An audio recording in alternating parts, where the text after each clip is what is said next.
Nós vamos ler 2 versículos, 1 Reis 22, versículos 49 e 50. Eu escolhi a versão NLTH, que é a nova tradução na linguagem de hoje, para fazer a leitura. E eu acho que ela traz uma linguagem mais clara para o meu objetivo esta manhã.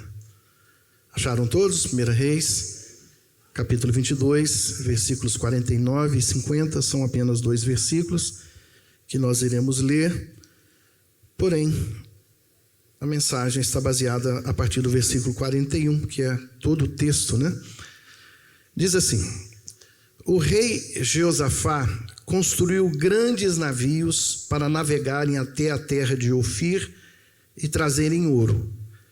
Mas eles quebraram em Ezion-Geber e nunca chegaram a navegar.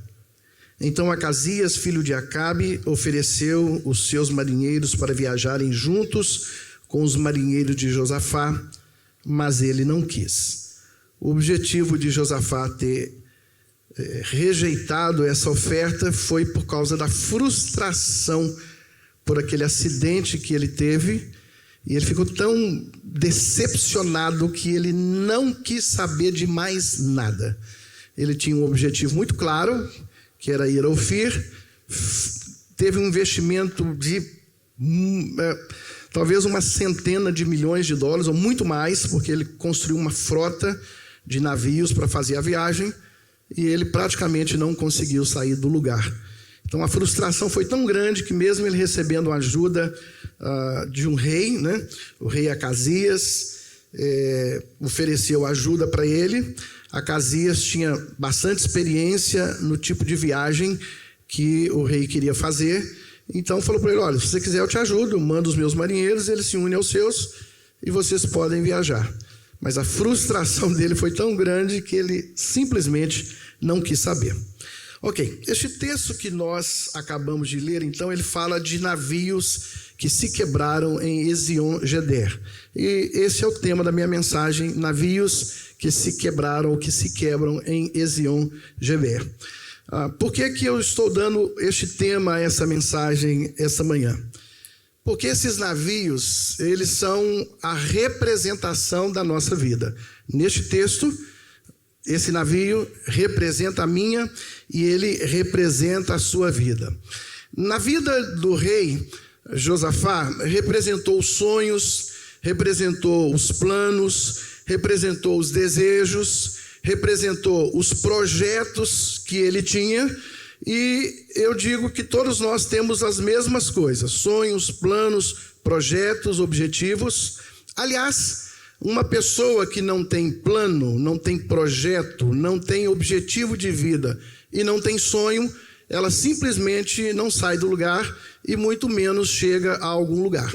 Por isso que esses navios aqui na vida de Josafá, eles representam a nossa vida, porque eles representaram esses sonhos, planos, projetos na vida dele, e todos nós também temos os nossos sonhos e temos os nossos projetos.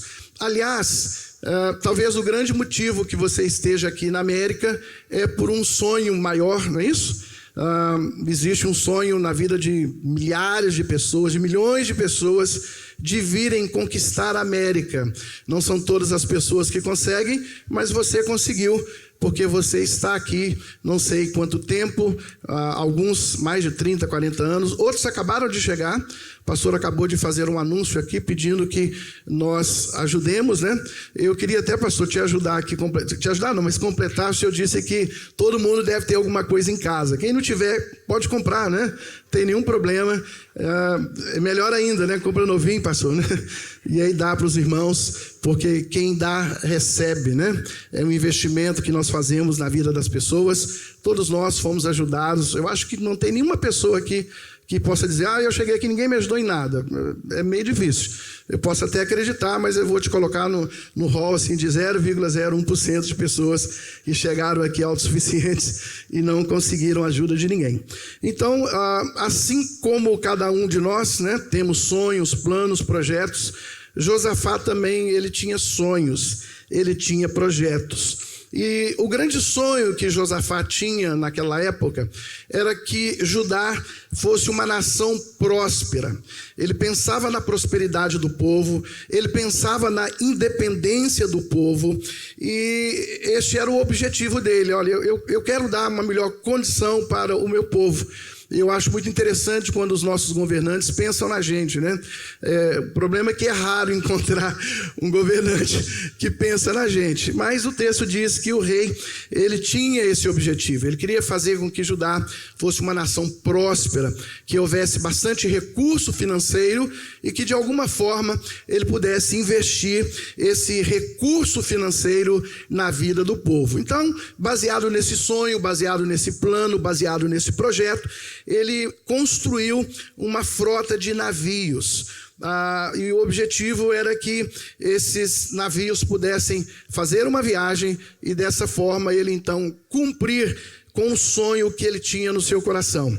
Então hoje eu quero, baseado aqui neste texto, estudar um pouco com os irmãos e vermos a respeito do que ocorreu na vida deste homem, o que ocorreu com aquela frota de navios, e isso é uma representação da minha, da sua vida. Então, da mesma forma que ele teve alguns problemas, é possível que eu e você tenhamos também esses problemas. O texto diz que os navios afundaram, né? Eu vou dizer para você, eu sei que muitos aqui já sabem, então a gente vai relembrar os motivos que fizeram aqueles navios afundarem e alguns erros que aquele homem cometeu e que talvez eu e você tenhamos cometido ou venhamos a cometer, e tenhamos também uma possibilidade, uma opção de, baseado no texto bíblico, nós evitarmos, né, ter os prejuízos que aquele homem teve. Então, aqueles navios afundaram e junto com ele afundou, junto com aqueles navios, sonhos, planos, projetos e objetivos da vida do rei foram juntos. Então, deixa-me, baseado na vida de Josafá, compartilhar com você 4 ou 5 situações que fizeram com que aqueles navios pudessem afundar. Primeira atitude que levou aqueles navios a afundarem foi que o rei tomou uma atitude fora da vontade de Deus. Deixa eu repetir para você. Primeira situação que nós identificamos aqui, que fez com que aqueles navios afundassem, foi que o rei tomou uma atitude fora da vontade de Deus. A partir do versículo 43, nós encontramos uma descrição de quem foi e como agiu, como procedeu Josafá. Deixa eu fazer aqui um pequeno comentário sobre a vida dele, para você poder entender. Olha, ele era rei de Judá, e especificamente do reino do sul. Ele foi um rei bondoso. Depois de Davi, ele foi o rei mais temente a Deus que existiu naquela época. Não era um ímpio, não era um pecador, costumaz, mas ele foi depois de Davi. Davi foi o grande homem da Bíblia, do Velho Testamento, não é isso? A Bíblia, inclusive, deu a ele um título de homem segundo o coração de Deus. E esse título foi dado depois de pecado, viu? Foi antes não. Senão Deus podia ter dado o título antes para ele, né? E aí já deu, ficou dado. Não, foi depois. Então Davi foi chamado de homem segundo o coração de Deus. Rei Josafá, depois de Davi, foi o homem mais temente a Deus que existiu naquela época. Ele andou nos caminhos do seu pai. Eu acho que isso aqui é interessante, porque eu vou falar um pouco sobre a vida do pai dele, e vocês vão perceber que as mesmas atitudes positivas e negativas os dois tomaram. Então, por que isso ocorre? Por causa do exemplo, né? Então é importante que eu e você pensemos nisso, porque nós temos um grupo de pessoas que estão atrás de nós, vendo os nossos exemplos. Então deixa eu dar um exemplo pessoal para você.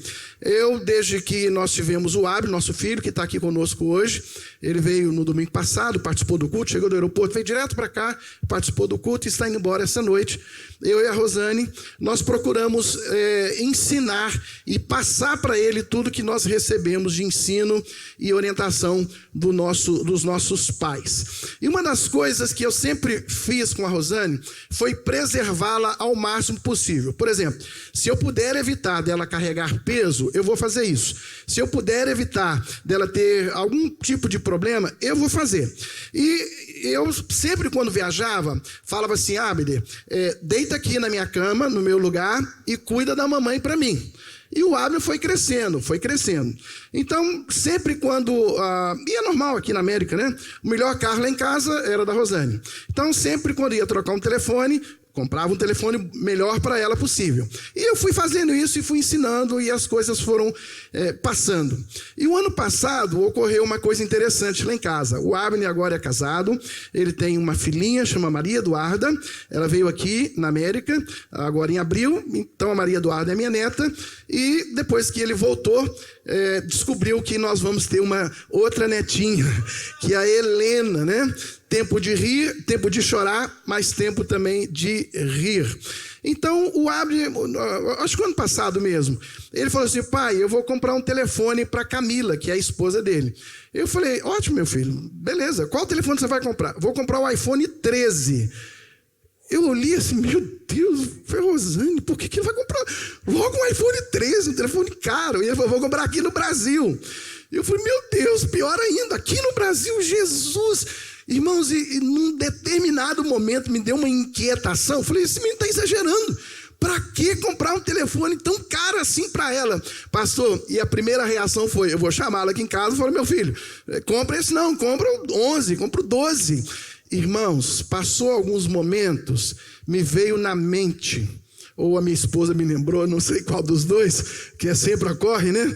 Me lembrou o seguinte, acho que foi ela que me lembrou, acho que não veio na mente não. Ele falou assim, bem, você percebeu que ele está simplesmente reproduzindo aquilo que você ensinou para ele? E eu comecei a pensar, irmãos, me deu uma vergonha, falei, Deus, obrigado, porque eu não chamei ele aqui em casa, que eu ia passar um mico, né? Porque ele simplesmente está reproduzindo aquilo que eu ensinei para ele, aquilo que ele viu como exemplo. Então, cuidado com o tipo de exemplo, né? Se preocupe com isso, porque os seus filhos depois vão reproduzir positiva ou negativamente aquilo que você passou para eles. Aliás, eles vão reproduzir os dois. A gente não consegue só reproduzir, né, as coisas, 100% de coisas positivas. Algumas coisas a gente vai errar, que erremos o mínimo possível. E isso ocorreu com esses dois homens aqui, pai e filho. O filho se chamava Josafá e o pai se chamava Asa. Deixa eu falar um pouquinho de quem foi Asa para vocês poderem entender e para a gente fazer um paralelo. Ele também foi rei de Judá e ele era neto de Absalão e também do rei Davi. Então tá tudo na mesma família, né?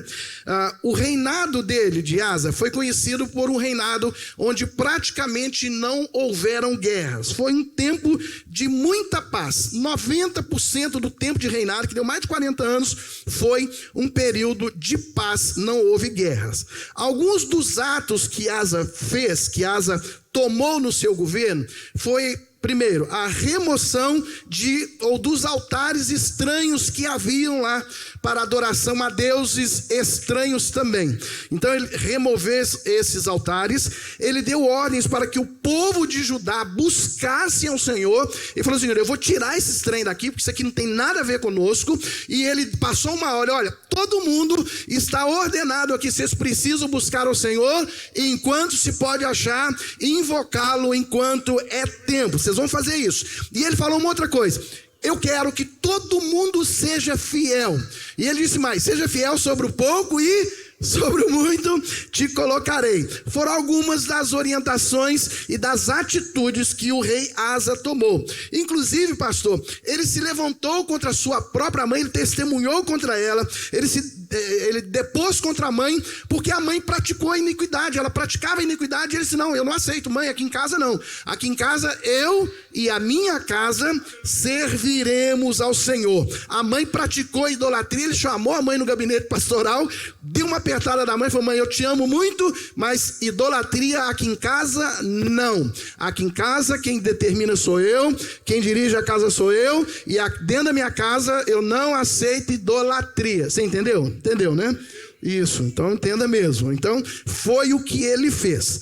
Agora, apesar de todo aquele esforço dele em obedecer ao Senhor, período de paz no governo dele, ele terminou quando ele resolveu tirar os tesouros da casa do Senhor e usá-los para estabelecer uma aliança com o rei da Síria. E o objetivo dele era que, recebendo a ajuda do rei da Síria, eles pudessem se livrar da opressão que Israel estava sofrendo. Só que essa atitude dele não era aquilo que estava no coração de Deus. Deus disse: não é isso que eu quero para você. Você é meu servo, você me teme, quem cuida de você sou eu. Quem cuida da sua casa sou eu. Quem cuida da sua vida sou eu. Então, se nós temos um Deus que cuida de nós, nós não precisamos e nem devemos fazer aliança, principalmente com ímpios. Infelizmente, muitas pessoas estão fazendo isso. Estão fazendo alianças com ímpios, esquecem que tem um Deus. Irmãos, nós temos um Deus. A gente não precisa, ainda, né, que a gente tenta, eu não estou dizendo que você não deva fazer, a gente deve utilizar os recursos que a gente tem, sim, para tudo na vida, sem nos esquecer que nós temos um Deus que é socorro presente na hora da angústia. Olha que o primeiro ponto é tomar atitude fora da vontade de Deus, até mesmo para a gente agir, estando no nosso direito, estando dentro daquilo que a gente deve ou pode fazer, nós precisamos orar e pedir ao Senhor orientação. Senhor, é isso mesmo que o Senhor quer? É isso mesmo que o Senhor tem planejado para mim? É esse o caminho? Vou ou fico? Porque às vezes, a olhos humanos, irmãos, está fácil, é só ir. Só que Deus não quer que você vá, Deus quer que você fica. E aí você vai e eu e você quebramos a cara. Por quê? Porque a gente tomou uma atitude fora da vontade de Deus. Então Deus, quando percebeu aquela atitude dele, deu para ele uma oportunidade que Deus faz sempre. Deus chamou um profeta, Anani era o nome dele. Falou: vai lá, fala para o rei que o que ele está fazendo não está bom, não é o que eu quero. Fala para ele parar, por favor, avisa para ele. E aí sabe o que ocorreu? O rei, ao invés de ouvir aquela palavra do profeta, e eu quero agradecer a Deus, porque Deus sempre levanta alguém. Deus sempre levanta alguém. Vira para quem está do seu lado e fala assim: olha, Deus sempre levanta alguém para falar conosco. Deus sempre vai levantar alguém, irmãos. O texto bíblico diz que Deus, Ele sempre que vai fazer alguma coisa em relação à nossa vida, Ele nos fala através dos seus santos profetas. Deus não precisa ficar mandando recado para você, não.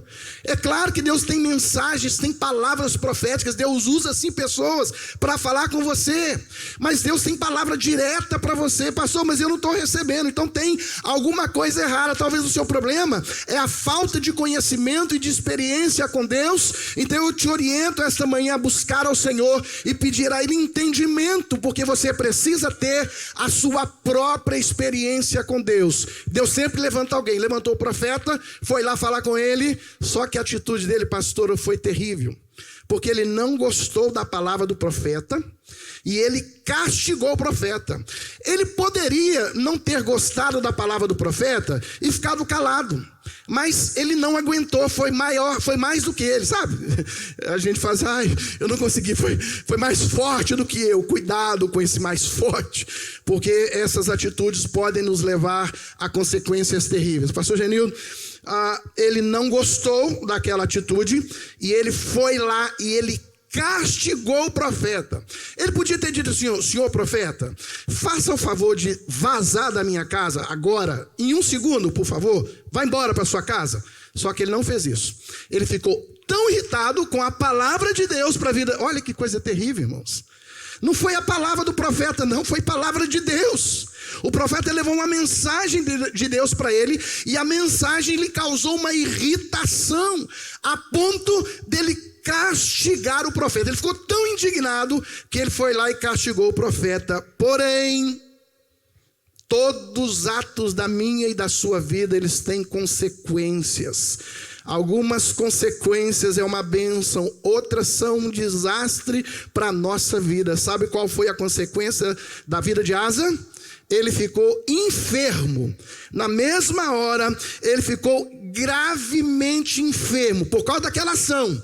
Não havia um planejamento de enfermidade para ele, mas aquela atitude dele fez com que ele enfermasse gravemente, e aquela enfermidade o levou à morte. Pior ainda, mesmo no meio daquela enfermidade, ele não buscou ao Senhor, mas ele recorreu aos médicos. Está errado? Não, nós temos que recorrer aos médicos. Passamos agora uma situação da nossa vida, da nossa família, é de conhecimento dos irmãos, e durante 7 meses nós recorremos aos médicos dentro daquilo que nos foi possível. Porém, nunca nos esquecemos em momento algum que quem cuidava da nossa vida, da vida da nossa família, era o Senhor. E no momento que aprouve ao Senhor, ele tomou a sua decisão, tirou de nós algo de extrema preciosidade, mas que está descansando nos braços do Senhor. Bendito seja o nome de Jesus para sempre. Então, diante ou distante da presença do Senhor, e desde quando ele agiu naquela situação, passou-se o período de paz e iniciou-se o período de guerra. Então eu fiz aqui a comparação com pai e filho. Os dois tomaram a mesma atitude. Qual foi? Agiram fora da vontade de Deus. Deixa eu falar agora sobre o que fez Josafá.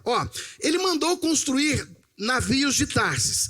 Esse nome Tarsis não é o nome da cidade, mas fazia referência a uma classe de navios mercantes, ou seja, navios de dinheiro, de comércio, né? Eram navios grandes e com uma capacidade de navegação muito grande. Eles podiam ir a longas distâncias. Então o que ele fez? Mandou construir uma frota, 7 a 10 navios, por isso que eu disse que foram milhões e milhões de dólares, e ele mandou fazer aqueles navios, fez aliança com Ocosias. O pai fez aliança com o rei ímpio. Aí o que Josafá fez? Fez uma outra aliança com Ocosias. Ocosias foi um dos reis mais ímpios que existiu naquela época.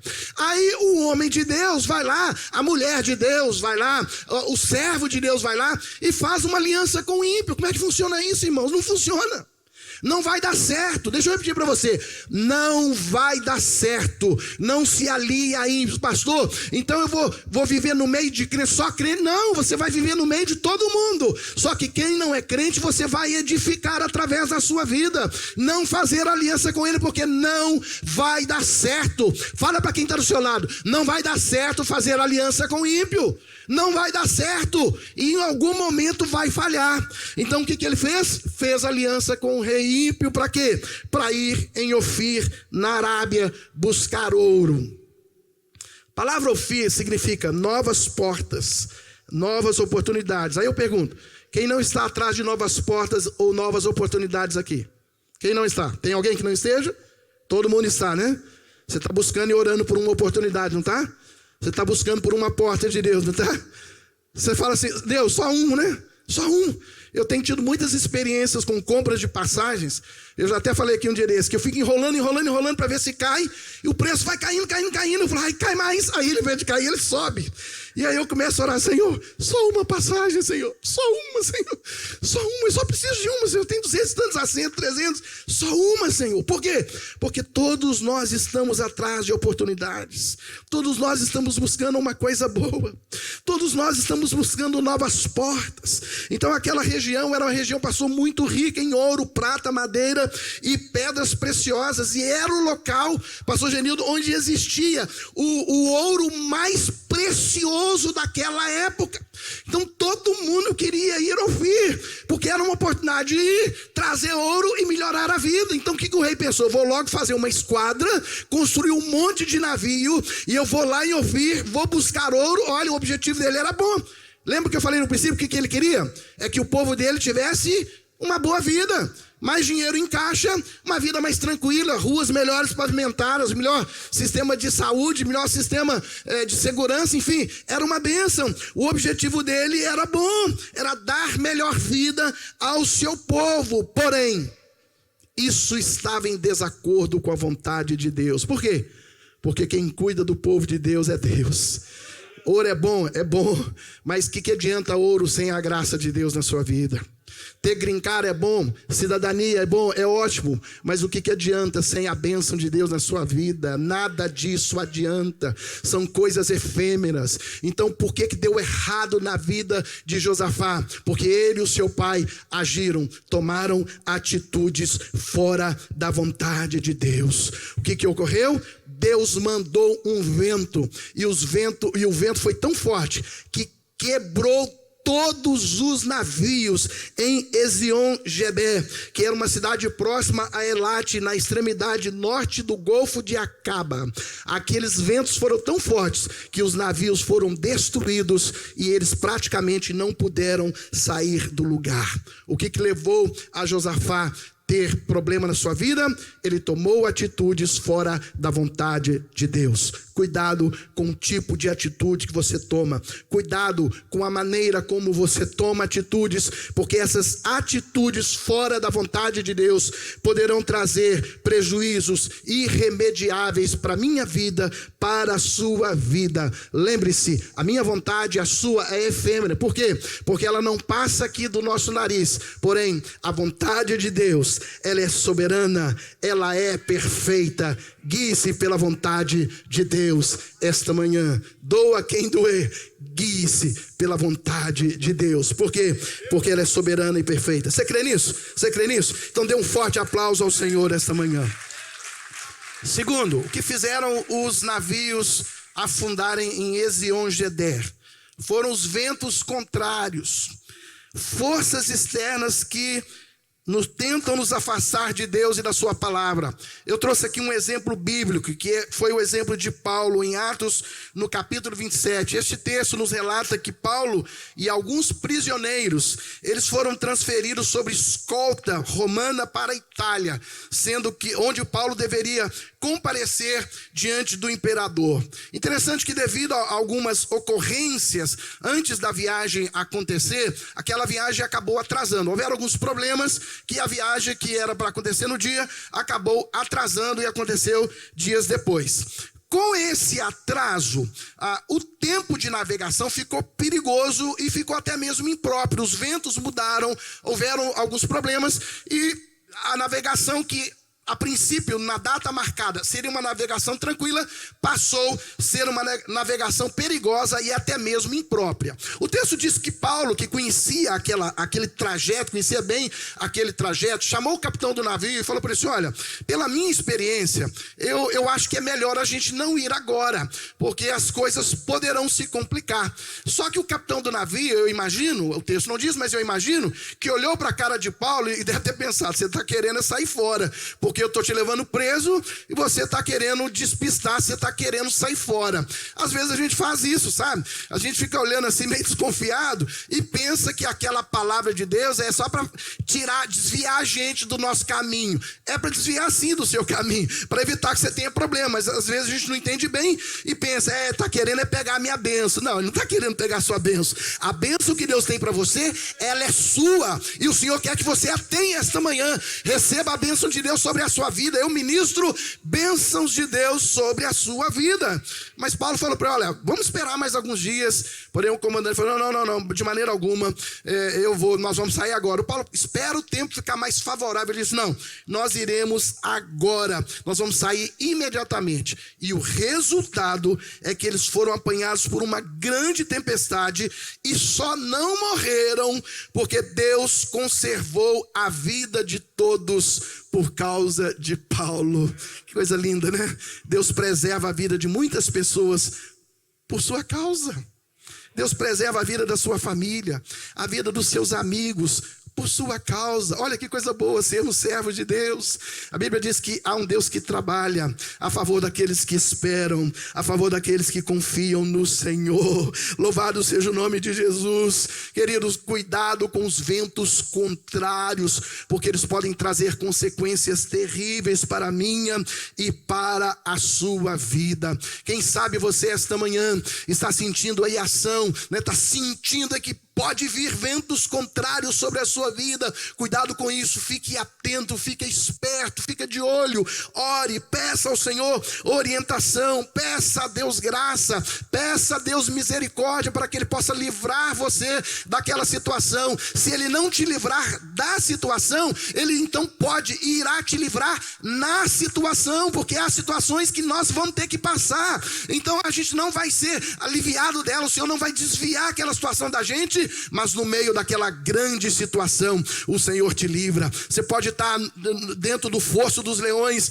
os leões preparados para comer o primeiro que chegar no ar, mas quando chegar a sua vez, o Senhor vai dizer para os leões: olha, agora é jejum imediato. O Senhor, mas não estava programado. Diz os leões: Senhor, não, está programado a partir de agora, porque quem está caindo dentro desse poço é o meu servo, é a minha serva, e eu vou livrar. Você não vai comer nada, ela vai ter uma experiência, ele vai ter uma experiência, mas você vai ficar de jejum. Depois eu preparo um banquete bom para você, mas não será o meu servo, não será a minha serva. Cuidado com os ventos contrários. Louvado seja o nome do Senhor. E aí a palavra de Deus para Paulo aquele dia foi: olha, fala para o povo aí que eles não precisam se preocupar, porque só haverá perdas materiais. O navio vai se perder, mas nenhuma vida se perderá.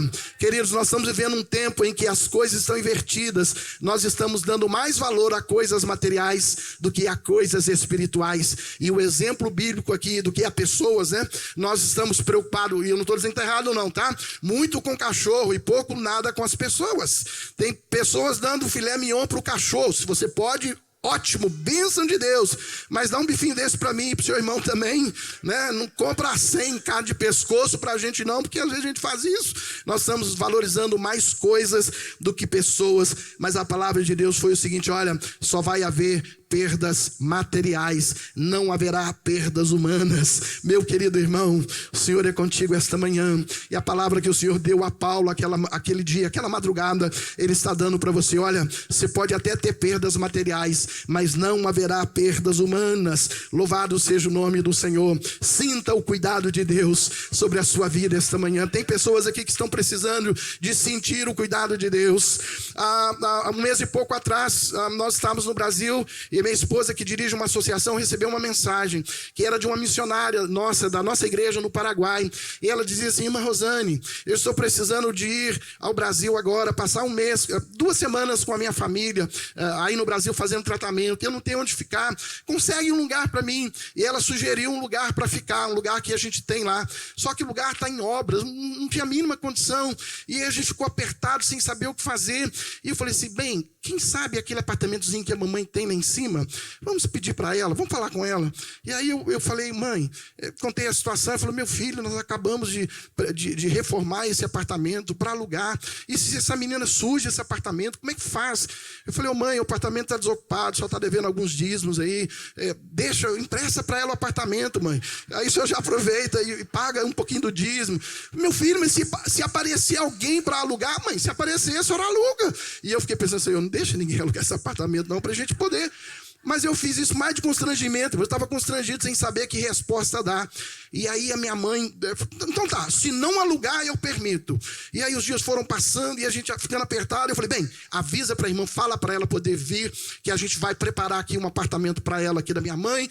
E eu e a Rosane trabalhamos igual louco para limpar aquele apartamento, para montar móveis e tudo.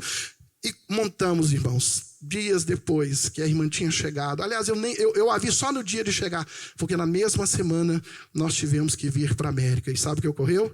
Aquela irmã socorreu a minha mãe neste momento de muito choro, cuidou da minha mãe.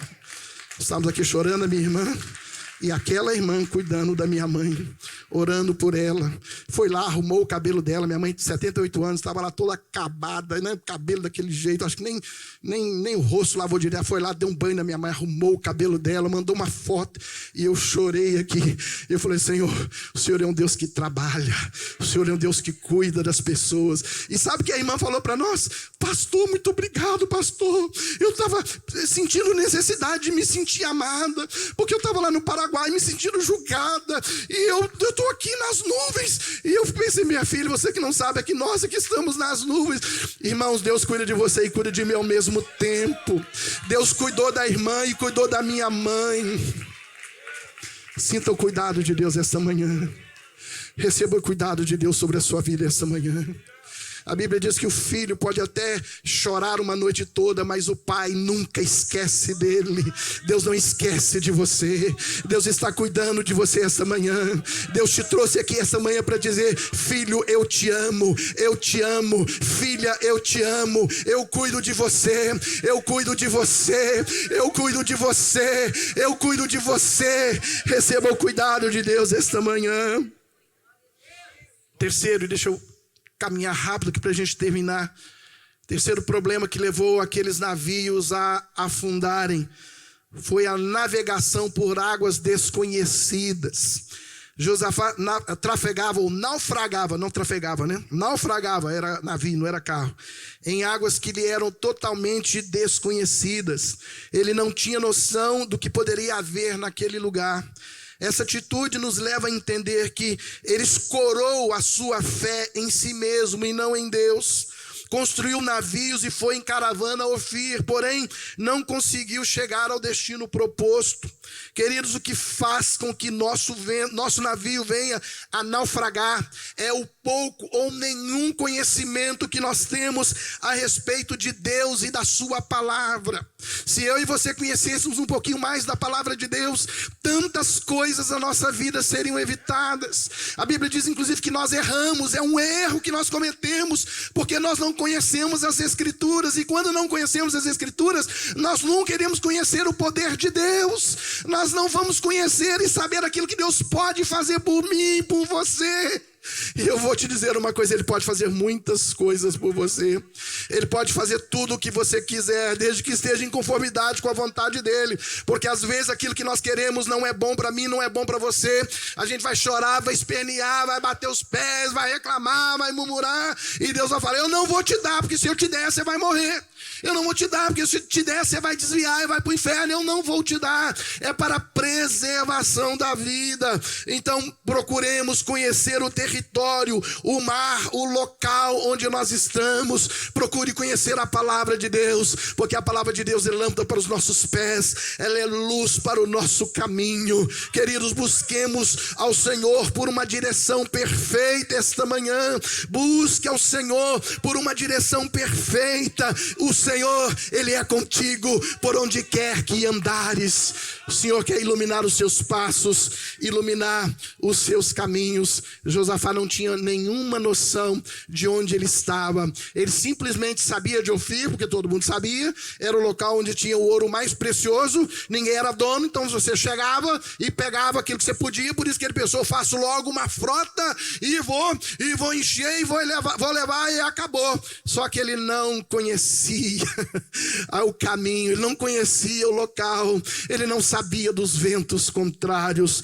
Quarta coisa que levou aquele homem a afundar foram os rochedos submersos. Como ele não conhecia o local, ele não sabia que exatamente na área por onde ele iria passar existia uma parede de rochas muito grande. Só tinha um detalhe: aquelas rochas, pastor, não eram avistadas em tempo de maré alta.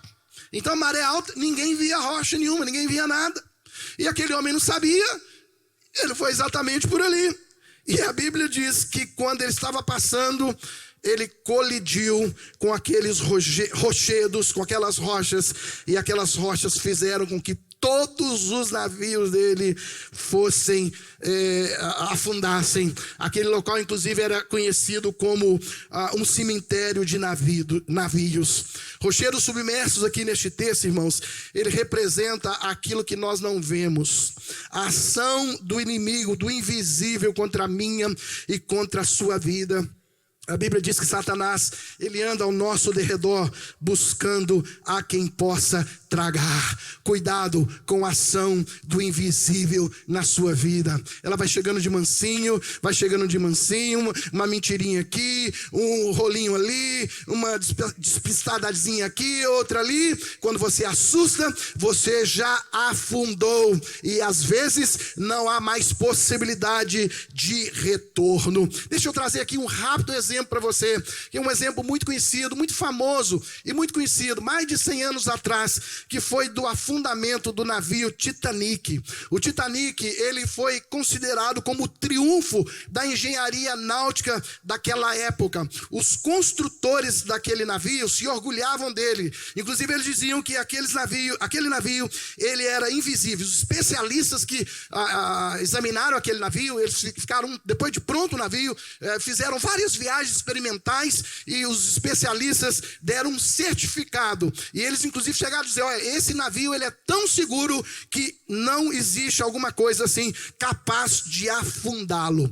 Só para você ter uma ideia, aquele navio media 269 metros de comprimento, ele tinha 46 mil toneladas de peso e tinha uma capacidade para 3.500 pessoas. Tudo pronto, todos os testes feitos, aquele navio saiu para sua primeira viagem, para sua viagem inaugural, e a viagem era Londres, Estados Unidos da América. Então, depois de 2 ou 3 dias de viagem, às 11h40 da noite, PM, do dia 14/4/1912, de uma forma inesperada, aquele Titanic colidiu com um iceberg na região dos bancos gelados de Newfoundland, a 650 quilômetros ao sudoeste da terra de Canaã, de Terra Nova, no Canadá. 11h40 da noite, quando ocorreu aquele acidente. E no meio de toda aquela tragédia, as pessoas não calavam a sua boca, e o seu questionamento era: como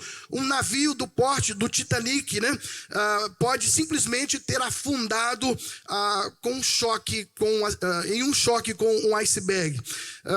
Por que o navio mais moderno do mundo, né, do nosso tempo, não pôde oferecer condições de segurança para evitar com que aquele naufrágio viesse a acontecer? Aquele navio tinha todos os recursos que você imaginasse, os maiores recursos tecnológicos daquela época. Então, obviamente, as pessoas começaram a investigar, e fazem até o dia de hoje, e eles começaram a investigar, e eles concluíram que na noite daquele acidente, era uma noite escura, não havia nuvens, nem lua no céu, e as águas estavam completamente paradas, e havia pouco contraste entre lua, águas, céu, e isso não permitiu que pudessem identificar os icebergs. Aquela massa de gelo estava um pouco para baixo das águas, então não foi possível que os radares pudessem detectá-lo, e quando eles assustaram, já estava muito próximo, e os navios naquela época tinham um poder de manobra mínimo em relação a hoje, e a distância era tão curta que, mesmo tentando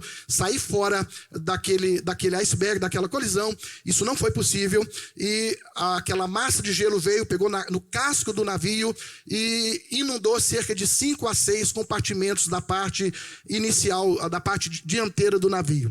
Aquele navio havia sido programado para que ele pudesse suportar a inundação de até 4 estanques. Ele tinha cerca de 7 a 8, e ele tinha condições de navegar normalmente se apenas 4, no máximo 4 estanques daqueles fossem inundados. Só que naquela noite foi diferente. Cerca de 5 a 6 daqueles estanques foram afetados, inundando imediatamente, e a consequência foi que mais de 1.500 pessoas morreram naquele dia. E aí eu quero dizer para você: cuidado com os rochedos submersos. Por quê?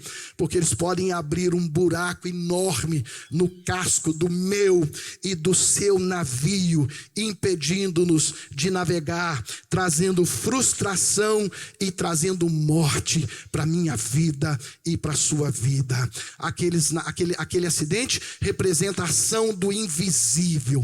Aquilo que você não vê, mas que está ao seu redor, buscando a quem possa tragar. Porém, o Senhor, Ele traz a sua graça sobre a sua vida nesta manhã. E eu vou terminar a minha mensagem esta manhã falando para você do último ponto, que é o uso de material de baixa qualidade na construção espiritual que eu e você fazemos. E eu vou trazer aqui um exemplo do ano de 2014. A partir de 2012, o Brasil entrou no frenesi de construção de obras para a Copa da FIFA de 2014. Aquela Copa do 7-1, se lembra? Não, né? Todo mundo aqui esqueceu. A gente esquece dessas coisas. Pois é, No auge daquelas construções, principalmente as cidades sedes do Brasil, dos Jogos da Copa, estavam no auge, muitas construções, e Belo Horizonte também. E tinha uma construção de um viaduto na Avenida Pedro I. Quem é de Belo Horizonte sabe, a Avenida Pedro I é a continuação da Antônio Carlos, avenida que vai de acesso ao aeroporto de Confins.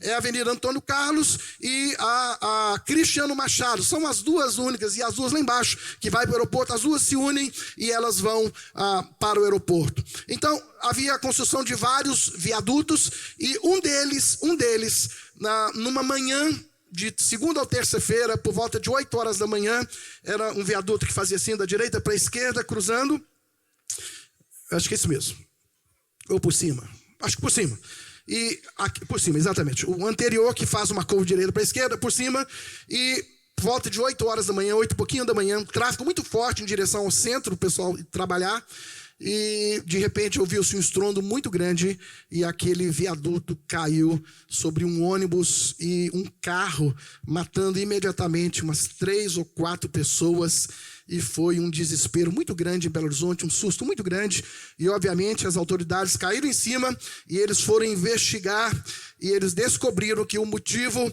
que levou aquele viaduto a cair foi os laudos técnicos, tá? Não foi, ninguém chutou não, os laudos técnicos concluíram que houve erro no projeto e uso de material de baixa qualidade que levaram aquele viaduto cair. Eu quero orar por você neste momento. E eu quero dizer para você que muitas vezes nós utilizamos material de baixa qualidade na construção da nossa vida espiritual. Eu não tenho mais tempo para falar a respeito disso, mas eu acho que você consegue perfeitamente parar, fazer um autoexame da sua vida e ver que tipo de material você tem usado para a construção e edificação da sua vida espiritual. Eu posso afirmar para você esta manhã que se você usar material fraco para a construção da sua vida espiritual, você não vai ficar de pé. Não dá para viver apenas esperando as pessoas intercederem por mim e por você. Eu e você precisamos de ter a nossa própria experiência com Deus. Se levante essa manhã, por favor. Josafá tinha um plano. Qual era o plano dele? Ir a Ofir buscar ouro. Fazer com que o povo tivesse melhor qualidade de vida. Porém, os objetivos dele não foram alcançados por atitudes que ele tomou totalmente fora da vontade de Deus. No caminho houveram grandes situações que quebraram aqueles navios e fizeram com que os planos de Josafá acabassem naufragando junto com os navios. E eu concluo dizendo que é possível que você tenha vivido ou esteja vivendo, ou possa vir no futuro viver algum tipo de naufrágio. Lembre-se que navio faz uma alusão à minha vida, à sua vida. E às vezes nós fazemos planos e não conseguimos cumpri-lo por várias situações. Mas eu quero orar por você esta manhã e eu quero lembrar a você que o Senhor é socorro bem presente na hora da angústia. Você tinha um plano de ir para Ofir, mas não foi possível nem sair do lugar. Mas o Senhor esta manhã, Ele quer te ajudar, quer te dar graça, Ele quer consertar o rumo da sua vida. Ele quer dar alegria, dar paz ao seu coração. Ele quer curar você, curar a sua alma, curar o seu corpo físico. Ele quer te dar um novo caminho, Ele quer te dar uma nova esperança. Eu quero orar por aqueles que necessitam de uma oração especial. Se você puder vir rapidamente à frente, eu queria que você viesse, porque o tempo já estourou e eu não posso passar muito. Você quer receber uma oração especial? Eu queria que você saísse da sua frente e eu quero que você venha aqui, porque eu quero orar por você. É possível que aqui tenham pessoas que, assim como Josafá, fizeram planos, fizeram projetos, tiveram sonhos e desejos, mas não conseguiram conquistá-los, não conseguiram concretizá-los. Isso acabou deixando você frustrado. Porém, eu quero orar. Salmo 121 diz: eleva os meus olhos para os montes, De onde me virá o socorro? Uma pergunta. E o mesmo Salmo responde: o meu socorro vem do Senhor, que fez o céu, fez a terra e fez o mar. Eu quero orar por aqueles que querem aceitar Jesus como Senhor e Salvador das suas vidas. Tem alguém que quer aceitar Jesus, quer entregar a sua vida para Ele? Eu não estou convidando você para mudar de religião, mas eu estou convidando você para mudar de vida, entregar a sua vida para Jesus. Tem alguém que quer se reconciliar com Ele, quer se reconciliar com o Senhor? Vem aqui mais à frente, gente, vem aqui, aí fica mais fácil. Se você quer receber oração, venha, porque eu já vou terminar de fazer o meu apelo e vou orar. Tem alguém que quer reconciliar com Jesus ou aceitar Jesus? Levanta a sua mão se você quiser, só para a gente identificar, a igreja identificar você e te ajudar, só para identificação. Tem alguém que quer aceitar Jesus ou voltar? Ela está aceitando ou reconciliando? Está aceitando Jesus? Pode dar um aplauso forte ao Senhor esta manhã, por favor. Cuide dela, ajudem-na, por gentileza. Todos nós fazemos planos, irmãos. Eu disse no princípio que quem não tem plano, não tem objetivo de vida, não vai chegar a lugar nenhum. O problema é que às vezes ficamos frustrados nos nossos planos, como Josafá ficou. Mas Deus deu graça, o Senhor é conosco, irmãos. Ele é sempre comigo e com você. Pastor, os problemas vão acabar depois que eu tiver Jesus? Claro que não vão acabar, vão até aumentar.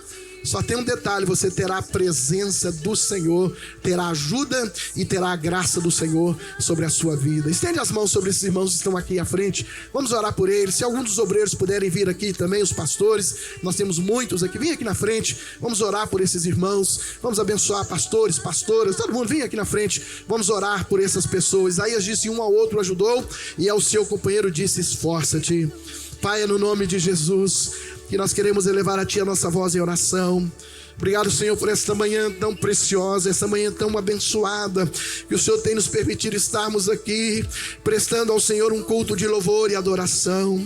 Obrigado, Senhor, pelo privilégio que eu tive de compartilhar a Sua palavra. Não é a minha, mas ela é a Sua palavra. Palavra que é lâmpada para os nossos pés, que é luz para o nosso caminho.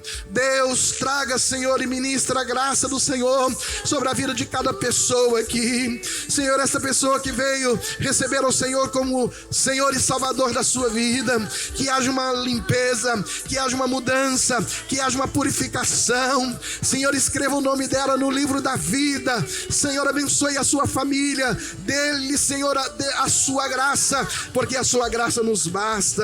Também coloco diante de Ti, Senhor, esses Teus filhos, esses Teus servos que vieram aqui à frente, Senhor.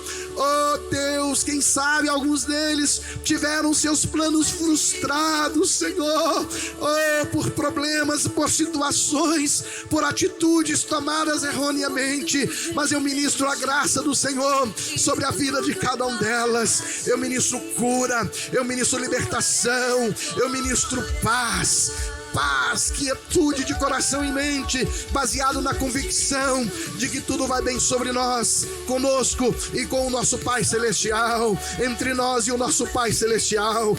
Que a graça do Senhor venha sobre cada um de nós esta manhã. É tudo aquilo que eu peço e te agradeço no precioso nome de Jesus. Receba a bênção do Senhor esta manhã, receba um toque do Senhor esta manhã, receba um cuidado do Senhor esta manhã. Sinta um toque do Senhor aí na sua vida e no seu coração. Receba um abraço do Senhor esta manhã, em nome de Jesus. Dê um forte aplauso ao Senhor esta manhã, em adoração, em louvor, em gratidão ao Senhor. Glórias sejam dadas a Deus.